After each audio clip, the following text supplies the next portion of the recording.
off your engine!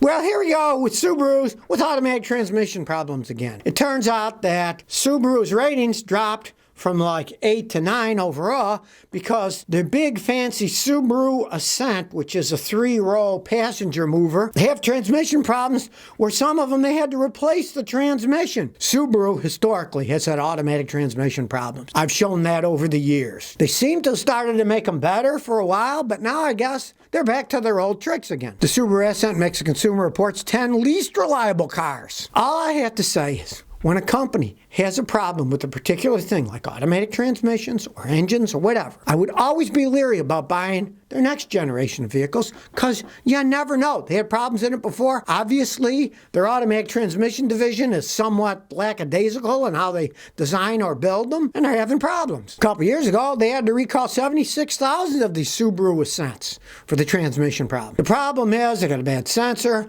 It can make the chains slip in the CVT transmission. Now you might think, chains in a transmission? Well, some CVT transmissions use chain drive. That's internal. See, they don't have gears that mesh together. They have drums, rollers, and all kinds of things, and chains connected them. And it's very important that the chains have the correct tension and work right, or the transmissions won't work. Ages ago, in my grandfather's day, we're talking way back in the 1950s, they had CVT transmissions. They tried them. We lived our garage was a Texaco corner gas station on the bottom of a hill. You had to go down the hill to get there, which was easy if you were on the uphill side. But going from the downhill to the upside, these things are so bad they'd slip and they couldn't make it up the hill. So, they've gone a long way since then. Metallurgy's a lot better. But still, it shows you that they have not perfected these things yet. And of all the companies to make another mistake, Subaru, it's really a bad image for them because they have always had transmission problems with their automatic transmissions. Their standard's pretty much bulletproof. I got customers Subarus have 250,000 miles with the standard tranny Subaru. Runs great, forever. But they have always had transmission problems. And in this new 3-seater, the Ascent, that's one of their flagship things, to have problems like that says something bad about Subaru. Reason I tell people, hey, be leery about these things. And don't just think, oh, well, they're better than they were. Now they're saying, oh, well, they don't see it in the new ones. Yeah, they don't see the new ones yet. Maybe 2019. They're only showing up. And that wasn't that long ago that these things were recalled, right? They're 2019 cars. What's going to happen when these things are 4 or 5 or 6 or 7 years old? I'm sure they're going to have more problems. That's why I say kind of sway away from Subarus. If you're talking about automatic transmissions, compare them to Honda. Honda used to have some problems with their automatic transmissions. The new ones? No, the new ones seem to be pretty good. Honda have good engineers. They make their own transmissions. They design them. So with Honda, yeah, they seem to have fixed them. But even then, I would not go out and buy a brand new car with a new design transmission until it's been out 4 or 5 years just to see. Because when that warranty's up, guess what happens? You pay to fix the transmission. It could be $4,000, $5,000, $6,000. So stay away from Subaru with automatic transmissions if you're worried about having transmission problems now or in the near future. Well, if you're worried because your state inspection sticker has gone out of date, you can relate to this Canadian man. There was a man in Toronto who finally got pulled over for an expired sticker on his car. The only thing was the sticker was 31 years out of date. It expired in 1989, and he neglected to renew it. Still had the car. That's the interesting part. That's supposed to be a pretty good car. They didn't mention what kind of car. Maybe it was a Toyota. They didn't mention what the fine was, but they charge a lot of money up north. And in the time he didn't pay, he saved on over $3,700 in government fees. So I guess it was a worthwhile gamble. They didn't say what the fine was for it. Now, due to the COVID-19 pandemic, are saying people, well, you don't have to worry about renewing your sticker, but that's only if your sticker was due in 2020. And this thing was due in 1989. And the guy was still driving around. He must have phenomenal luck. In Texas, I had a customer that had a Toyota 4Runner, and of course they run forever. It had so many things wrong. He chased tornadoes, had holes in it, all the lights were coming on, but it still ran, right? And he put a Bible over the old sticker to make it look, oh, there's the Bible, you know, this other thing you couldn't even read anymore. And he never did get pulled over for it, so he was using the Bible. This guy, his was on the outside, on the back, on a license plate, so it was on the open for all to see. And it took 31 years for him to get pulled over in Toronto.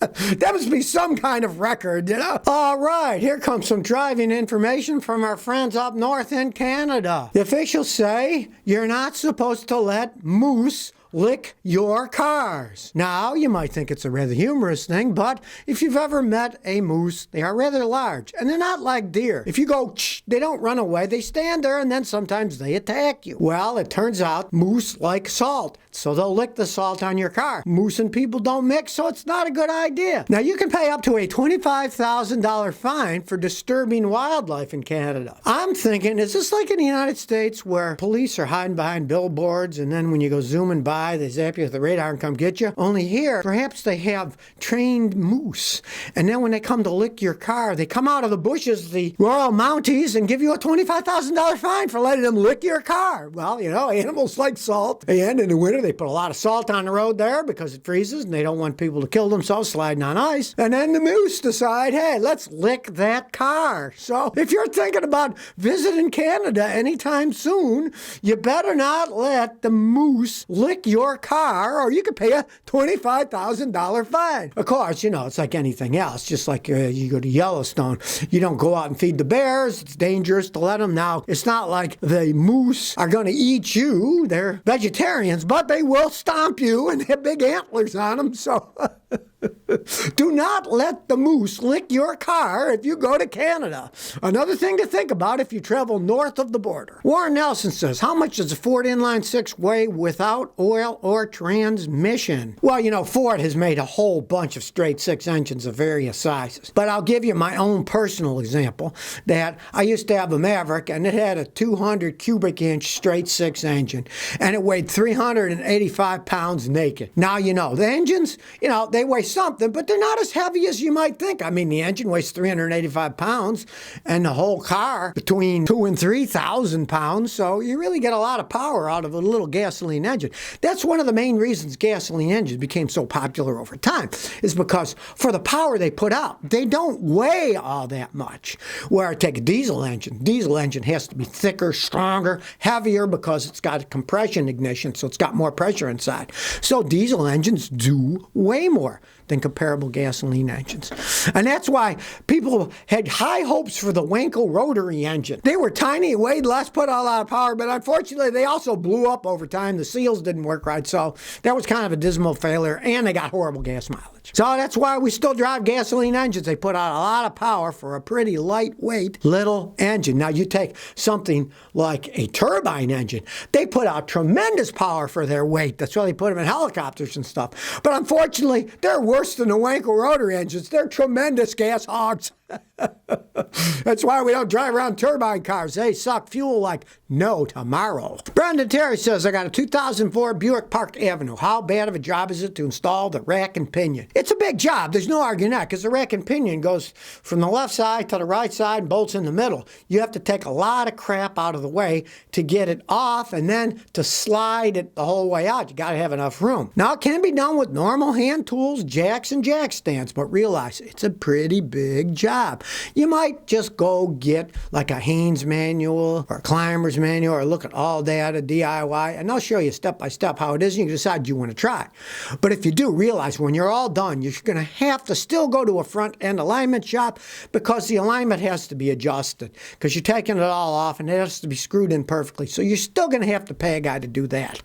But I mean, if you ask a guy what's the labor for installing a rack, it might be $700, $800, $900. So if you want to try to save it, give it a try. But do get a book and see everything that's needed. Then you can decide, do I really want to do that or not? Fern says, anybody in Switzerland know a good retailer car parts? My mom's visiting and I want to bring back a good scan tool. I know Amazon's probably cheaper, but my mother doesn't feel equipped to do online purchases. There's a physical store near Zurich. Well, I don't know per se. I don't even know how it works in Switzerland. I know in Japan, they have lots of strange rules. And the last time I talked to a Marine who was stationed in Japan, he said they really didn't have any private auto parts stores there. That your choice was either go to the dealer where everything cost a fortune or go to a junkyard. And so when he needed an alternator for his Mitsubishi, he went to a junkyard and got one. And he was totally shocked at watching these cars that to him looked new being crushed because they have different taxation there. When your car gets old, you pay a big tax. So a lot of people get rid of their cars when they still look good and they crush them and they recycle the metal and build new cars. There, they really didn't have any auto parts stores from what he told me. I've never been there, but he said, no, it's not like here where there's O'Reilly, Hi-Lo's, Advanced Auto Parts, all kinds of auto parts stores.